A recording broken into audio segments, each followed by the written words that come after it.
फर्जी जीएसटी पंजीकरण के खिलाफ देश भर में एक विशेष अखिल भारतीय अभियान शुरू होने जा रहा है। अभियान के संबंध में दिशा निर्देश बीते 4 मई को जारी किए गए। गौरतलब है कि 24 अप्रैल 2023 को राष्ट्रीय समन्वयक बैठक में अखिल भारतीय स्तर पर फर्जी जीएसटी रजिस्ट्रेशन के संबंध में एक विस्तार पूर्वक नीति घोषित की गई। सीए मुकेश रोवाटिया ने बताया कि विशेष अभियान के दौरान सभी केंद्रीय और राज्य कर प्रशासन द्वारा 16 मई 2023 से 15 जुलाई 2023 की अवधि के दौरान ये विशेष अखिल भारतीय अभियान शुरू किया जाएगा। पूरी जानकारी देते हुए सीए मुकेश रोवाटिया। 4 मई 2023 को जीएसटी विभाग ने एक सर्कुलर जारी करके सभी पूरे भारतवर्ष में जितने भी जीएसटी डीलर हैं उनके व्यवसाय स्थल पे जाके उनका वेरिफिकेशन का कार्य प्रारंभ करेगी, जो 16 मई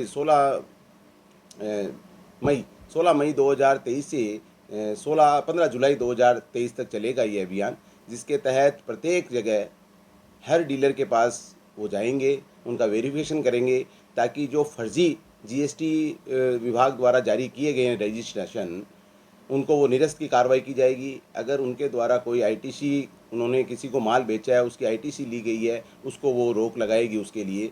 तो यह संपूर्ण भारत में यह अभियान जीएसटी डिपार्टमेंट द्वारा चलाया जा रहा है, जिसकी अवधि 2 महीने की है।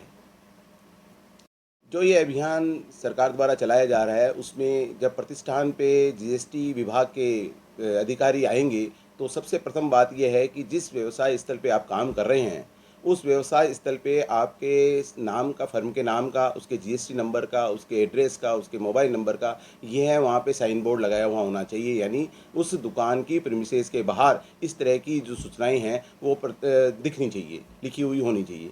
दूसरा, हर जीएसटी व्यापारी के पास अपना रजिस्ट्रेशन सर्टिफिकेट जीएसटी डिपार्टमेंट द्वारा जारी किया गया है, वो हार्ड कॉपी के रूप में होना जरूरी है।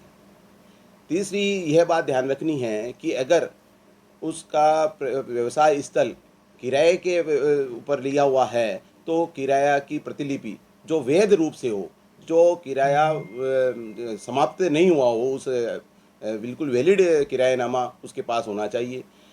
चौथी बात यह है कि उसके पास उस समय सभी संपूर्ण खरीद के और बिक्री के बिल और खाता बही उसके उपलब्ध होनी चाहिए, उसको वो देखा जा सकता है। उसके पास अगर वो इलेक्ट्रिसिटी का बिल है दुकान का, वो भी वहाँ होना चाहिए। और मुख्य रूप से जो उसका मालिक है, प्रोपराइटर है या भागीदार है, वो वहाँ पे उपस्थित होना आवश्यक रूप से ज़रूरी है। और सबसे बड़ी ध्यान रखने वाली जो बात है व्यापारियों के लिए, वो ये है कि कभी कभी ऐसी स्थितियाँ रहती है कि जीएसटी सर्टिफिकेट के अंदर जो व्यवसाय स्थल का पता लिखा हुआ होता है, वो अगर भिन्न हो गया हो, मान लो आपने कहीं व्यवसाय स्थल बदल लिया है अगर व्यापारी ने, और उसमें जीएसटी में अपडेट नहीं कराया है, तो उसकी बहुत भारी पेनल्टी है। तो व्यवसायियों से मेरा ये निवेदन है कि तुरंत रूप से वो चीज़ देखें कि आपके जीएसटी सर्टिफिकेट के अंदर जो व्यवसाय स्थल का पता लिखा हुआ है, वो ही पता पे आप वर्किंग कर रहे हो, अन्यथा बहुत तकलीफ़ हो सकती है। तो अगर ऐसा नहीं हो तो तुरंत रूप से उसको अपडेट कराएं, ताकि इस तरह की कोई भी पेनल्टी या कार्रवाई से बचा जा सके।